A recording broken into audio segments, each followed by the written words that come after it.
off within 5 years, according to Nigel Farage, outlining his pledge to make Reform the toughest party on law and order the country has ever seen.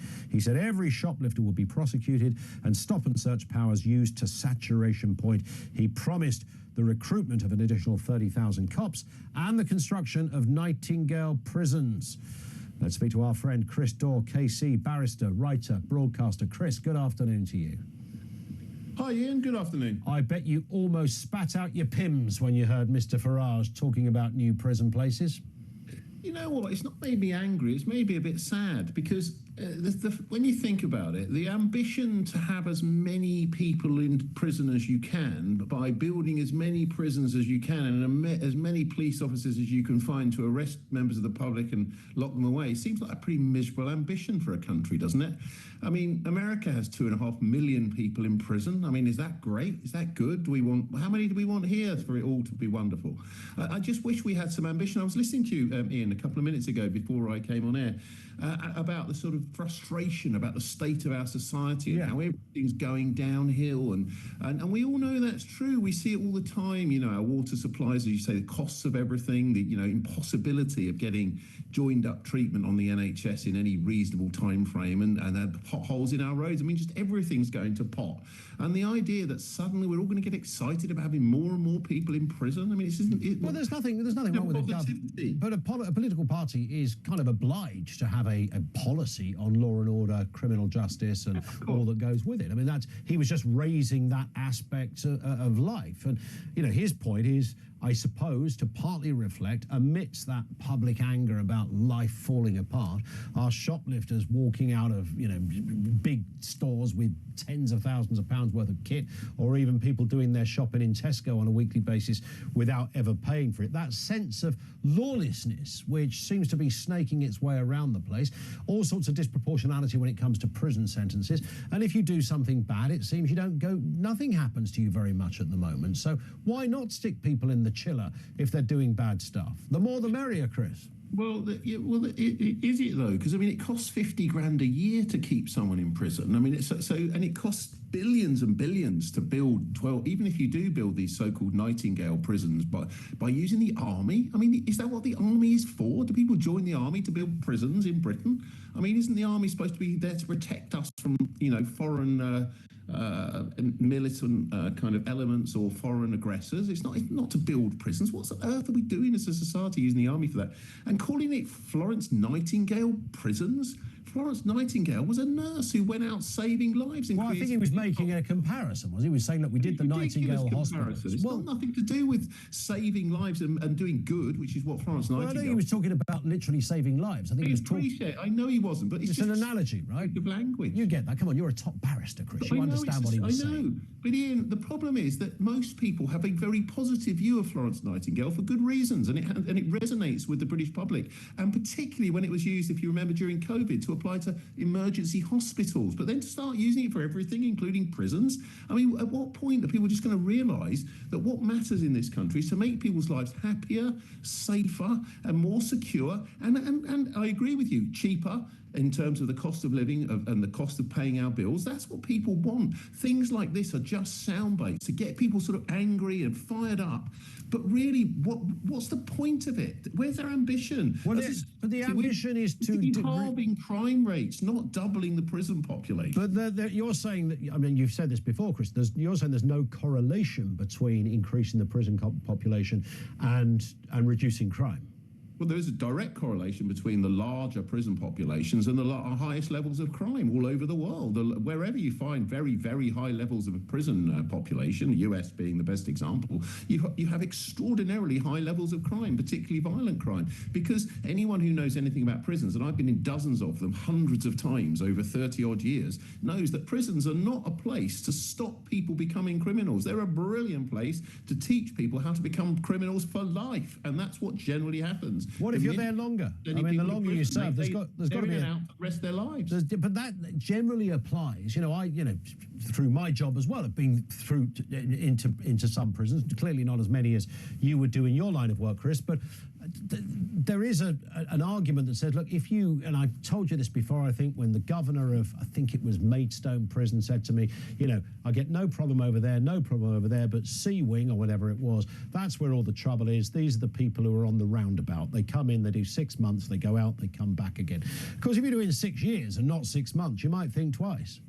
No, well, you don't, because as I say, you can say that, but the evidence is crystal clear. The more and more you lengthen prison sentences, the less likely people that you send to prison will stop committing crime. Because how the hell do you come out of a 6 year? What are we going to give people 6 years for shoplifting? And how are they ever going to get a job? So that's going to cost 300 grand minimum to keep them in for 6 years, and then they're going to come out with zero prospects of employment. So maybe we should use our bit of joined up thinking here, Ian, and ask ourselves, how do we stop them do the shoplifting in the first place, rather than spending tens or hundreds of thousands after they've done it? That is the flaw or the missing component of your argument, Chris, is that what is the alternative then? Because at the moment, it's true, if you lock somebody up for that period of time when they're not on the street, they're not committing crime. Michael Howard dined out on that for years, going, well, yeah, I lock loads of people up. And, there are some areas, as we all know, that a certain small group of people disproportionately carry out more crime. If you take them off the street for that period, you could tangibly see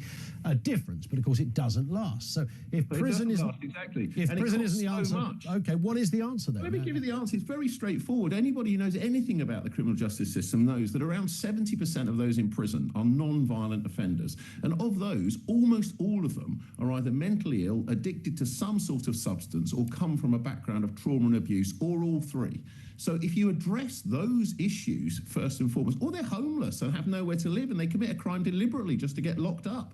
So if you address those underlying issues, if you start to look at a joined up, grown up drug addiction policy, which allowed people the freedom if they wished to take drugs in licensed circumstances, but gave them help and support if they wanted to come off drugs, then you would find that you wouldn't have all this shoplifting. Most of it is committed for one of two reasons. Either organised crime gangs are making huge amounts of money by exploiting homeless people and vulnerable people to go and do shoplifting, or those homeless and vulnerable people are shoplifting just to get enough money to live or to buy drugs or to buy alcohol. So address all of those underlying problems, which will cost you a tiny fraction of this Nightingale plan, and you will suddenly find that people have a life, they have a job, they have somewhere to live, they don't go committing crimes anymore. People commit crimes, most people, because they are desperate, because they are ill, because they are psychotic, or for some reason that's outside of their control. And if people will finally wake up and accept that fact, then you look backwards and you say, how do we stop these people getting into this system in the first place? Not how do we get more and more people locked up at vast public expense to make our crime problem worse and worse, as is happening. Listen, I get that, I understand. I was stopped by a guy on the station the other day. I ended up having a long conversation with him. He'd been out of jail he'd done 5 years. He'd been out of jail for 15 days. He needed some money. He said, I need a job. He said, I need a job. I'll be back on the gear, he said, if I don't get a job, because that's where, my addictions will take me in that direction. I want to be a bricklayer. And I don't know whether I think he was telling me the truth. I think he was telling me the story, the right story. I understood the problem, but I don't know whether it's quite the one-size-fits-all picture you're creating, Chris. I do know that the average shoplifter who's nicking stuff out of Tesco is not sniffing glue or taking Charlie on a daily basis. They're just greedy old gits that don't want to pay for anything. I mean, that's actually relatively rare, Ian. As a percentage of those who commit acquisitive crime like shoplifting, those who commit it purely for fun because they don't want to pay for stuff they can afford is actually a relatively small number. 80 to 90% of acquisitive crime, as I say, is committed by people in desperate straits of one kind or another. And some of those desperate straits, if not most of them, are not their fault. So let's look at treating mental illness and addiction in a grown-up and responsible way, and not just demonise people and lock them up at vast expense. I don't want to pay 50 grand a year to keep shoplifters in prison. I don't want to pay it. And I pay enough tax as it is, and I'm sure you do, and I'm sure all your listeners do. I don't want to pay it for stuff that's not going to enhance my life or make our country better. And spending money on prisons makes things worse. Do you think the problem then, Chris, if we take your line as read here, that is, we'd be better seeking a way of addressing addiction, mental health problems, is that fundamentally just too big an ask for any government? It's a mountainous request to attempt to be able to get into the life of every individual, find out their needs, and that they won't all be the same needs, their backstory, their mental health condition, the amount of clinicians you would need, clinics, hospitals, advisors, counsellors, will be so huge that it's not a journey that any government, even with the best will in the world, could undertake. Well, you're partly right, Ian. And one of the reasons for that, of course, is because there is this political narrative that's very, very popular. Like build more prisons, lock more people up. Boris Johnson ran on that. If you remember, he won a landslide with a very similar message. Who knows? Nigel Farage might win a landslide with this message. It resonates very much with the public. And that's a problem, because actually, in the long run, if you reduce the number of people in prison and you invest heavily, particularly in young people and children who first come in touch with the criminal justice system, put your resource there, and then 10 years later, you'll be spending a third or a half of what you were spending on crime, police officers, prisons, and things which don't produce anything good. They never produce anything good. They only ever make things worse.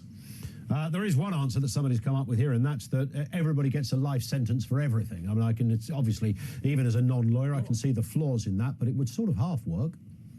It would work only in the sense that we were prepared to increase taxes by maybe 3-4% on everyone just to pay for the excess prison capacity and the reduced productivity, because none of those people will ever work again. One person in prison for an average lifetime, that you're talking about millions and millions of pounds in taxes, and they do nothing useful. So if that's what we want as a society, great, but sign up for big tax rises, because they're going to be coming. Chris, always good to have you on. Thank you. Chris Daw KC.